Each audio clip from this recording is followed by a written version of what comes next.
Salut! Je suis à Chiang Rai en ce moment en Thaïlande où je garde un chien, enfin je promène un chien en échange d'un logement, ici dans une auberge. Donc voilà, je vais vous raconter tout ça en détail, mais je me suis dit que c'était cool de vous montrer un peu une journée en tant que pet-sitter à Chiang Rai.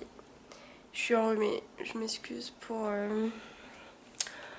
cet audio peu qualitatif.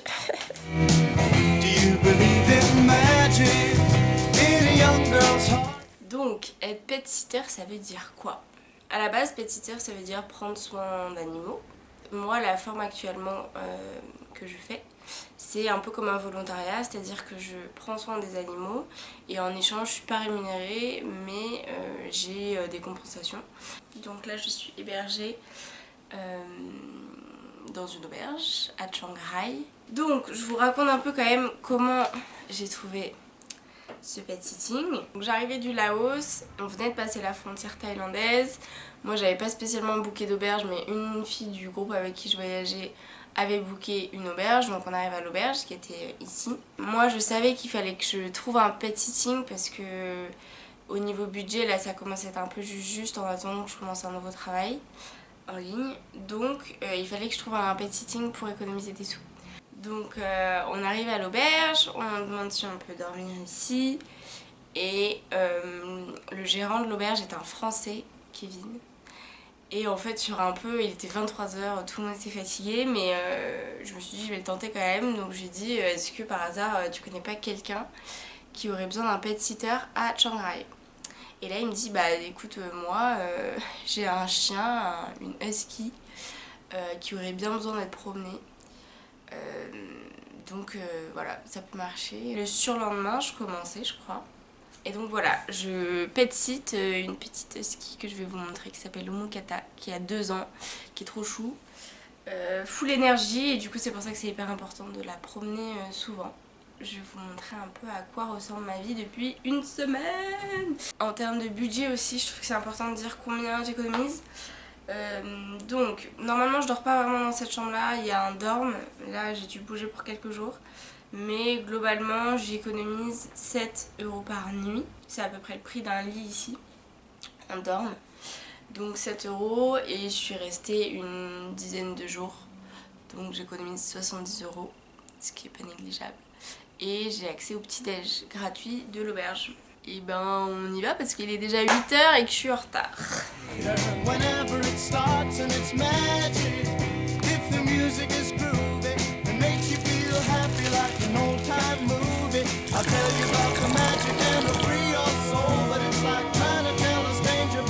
Ce que je trouve assez incroyable avec le pet sitting, c'est que ça me permet d'économiser de l'argent tout en faisant une activité que j'aime trop faire, prendre soin des animaux.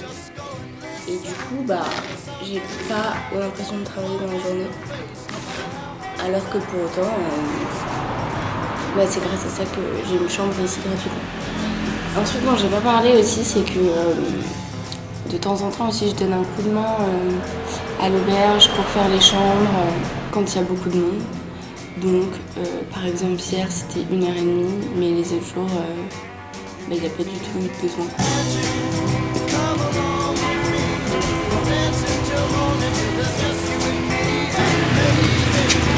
Dégueulasse cette caméra aussi.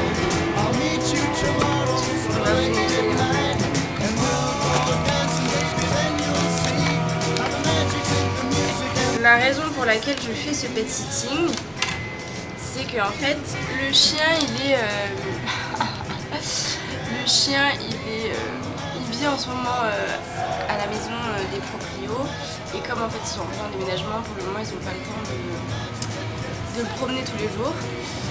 Donc en fait le matin je prends le scoot et je vais à leur maison. Le chien ne vit pas ici dans l'auberge. Donc là voilà, on a 5 minutes de scoot.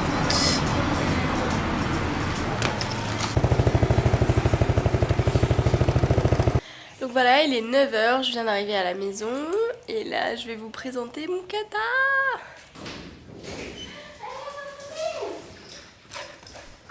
Voilà.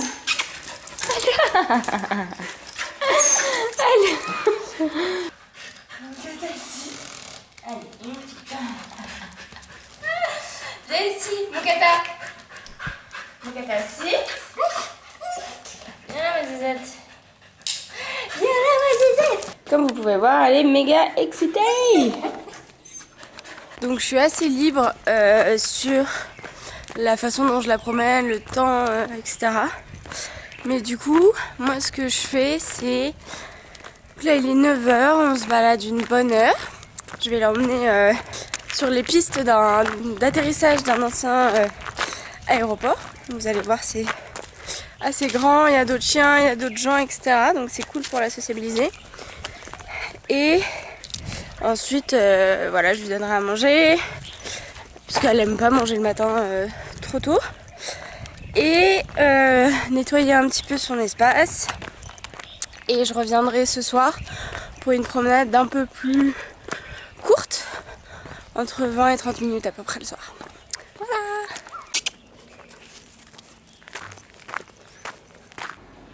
Elle veut trop jouer. Voilà. Doucement, doucement, doucement, doucement. Et voilà, on est arrivé à l'aérodrome. Ah mon cœur. Est-ce qu'on ferait pas une petite pause là, Moukata, non? Bon, je crois qu'elle a pas du tout envie de faire une pause. Et on est rentré. Et il est 10 h je crois.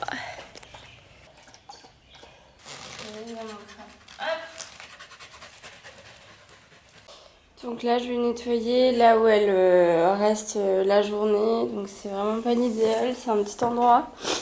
C'est un petit espace et elle a besoin vraiment de courir, etc. Mais bon, c'est une phase de transition, le proprio m'a dit. Là c'est parce qu'il déménage, il vient de reprendre l'auberge, etc. Et en fait, il a direct accepté quand j'ai proposé d'aller la promener, etc. Donc en vrai, il est quand même hyper concerné par Moukata. C'est pas possible de la relâcher là, dans le petit jardin par là où on est arrivé, parce qu'en fait elle s'enfuit. J'ai essayé plusieurs fois. Voir si je pouvais pas travailler la journée ici et la laisser se balader, mais en fait j'ai dû aller la chercher 2-3 fois chez le voisin et ça craint parce qu'il y a plein de chiens de rue autour, donc elle reste ici la journée et du coup je la promène 2 fois par jour. Donc là il est 10 h 30, donc je suis rentrée à l'auberge, je vais prendre une petite douche parce que je suis dégueu. Et je vais aider un petit peu pour faire les chambres, puisque là il y a un gros groupe qui vient de partir, donc il faut changer les lits du dorme. Et moi du coup je vais bouger aussi de chambre, je quitte cette chambre très spacieuse et je dors dans le dorme ce soir.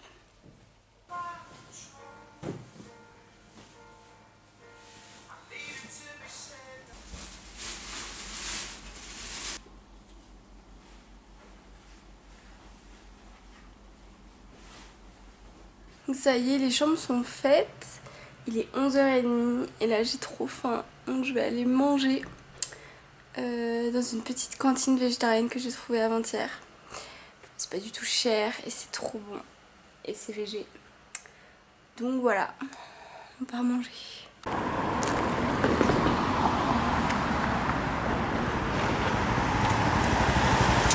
On est arrivé.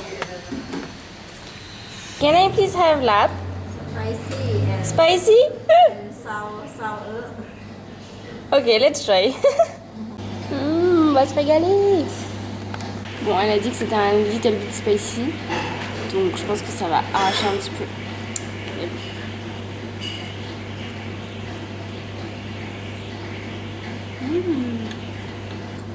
C'est trop bon. Oh, j'ai plus de batterie.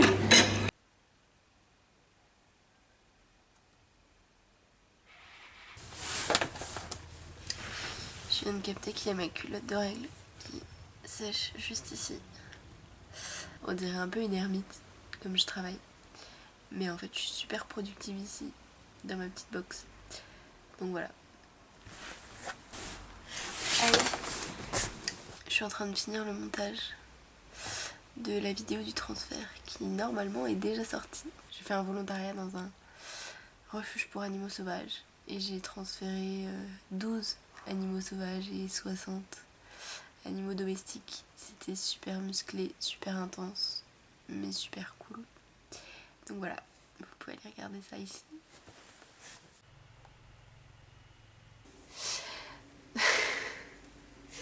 Donc là il est 15 h. J'ai pas mal taffé, j'ai bien avancé et du coup là j'ai envie d'aller voir le White Temple. Donc c'est la plus grosse attraction touristique de Chiang Rai. C'est un magnifique temple blanc. C'est à 20 minutes en scooter. Là j'ai demandé si je pouvais emprunter le scooter de l'auberge. Ils m'ont dit ok.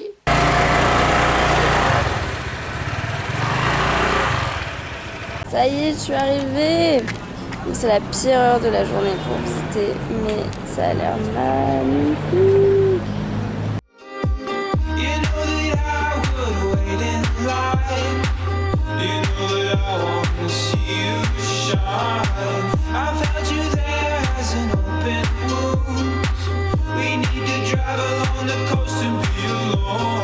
Je sais pas si on le voit, mais ça brille de partout.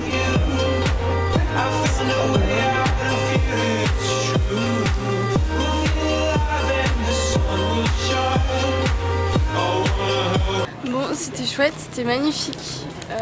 C'est vraiment l'un des plus beaux temples que j'ai vu de ma vie, voire le plus beau. Après, je me rends compte que ce genre d'attraction, là où il y a autant de monde et tout, bah c'est pas trop mon truc en fait. Ça, c'est plus trop mon truc vraiment. Tout le monde, dont moi, ne fait que prendre des photos et toujours sur son téléphone et tout. Donc même si j'essaye de profiter de l'endroit tel qu'il est, bah, j'y passe pas 2 heures quoi. Mais voilà, je suis quand même très contente d'être passée par ce lieu mythique. C'est l'heure de repartir voir Mookata.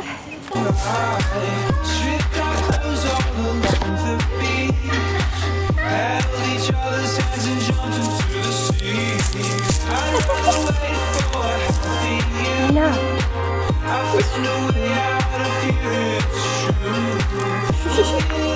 À demain.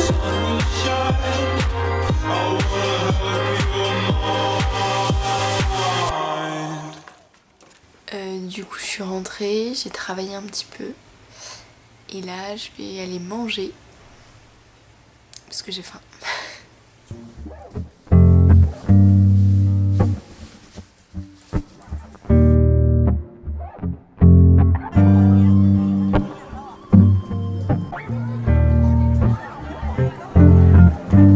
Bon, je suis traviole et je me suis dit qu'il était temps de finir cette vidéo.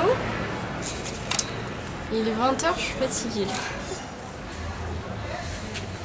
S'il y en a qui sont toujours là, je vais faire un petit point du coup sur le pet sitting. Si vous aimez les animaux et que vous voyagez avec un petit budget, faire du pet sitting pour moi c'est vraiment un super bon plan parce que ça vous permet d'économiser sur le logement, potentiellement sur un scoot, potentiellement sur de la nourriture en fonction des conditions qui sont offertes par le pet sitter. Pas le pet sitter mais la personne qui les retrouve pas. Et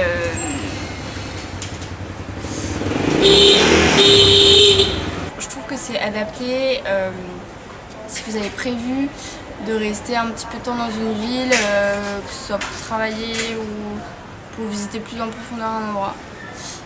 Parce qu'il faut quand même s'engager sur quelques jours. Mais voilà, moi personnellement, c'est ma première expérience de pet sitting et je kiffe et je compte vraiment en refaire genre dans plein d'autres villes que j'ai envie. J'ai pas dit, mais si cette vidéo vous a plu, n'hésitez pas à vous abonner, à mettre un petit commentaire, à mettre un petit j'aime. Ça m'aidera beaucoup. Merci!